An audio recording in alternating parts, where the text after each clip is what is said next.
বৈষম্য বিরোধী আইন ছাড়া সুষ্ঠু নির্বাচন সম্ভব নয় বলে মনে করেন সেন্টার ফর পলিসি ডায়ালগের সম্মানীয় ফেলো ডক্টর দেবপ্রিয় ভট্টাচার্য। বলেন, ভিন্নমতকে আঘাত করা বৈষম্য বিরোধী চেতনার বিরোধী।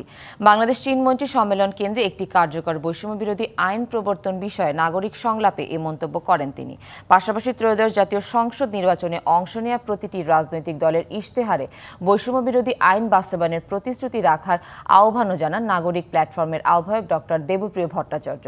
এ সময় উপস্থিত ছিলেন অ্যাটর্নি জেনারেল মোহাম্মদ আসাদুজ্জামান সহ দেশের বরেণ্য আইনজীবী এবং সুশীল সমাজের প্রতিনিধিরা।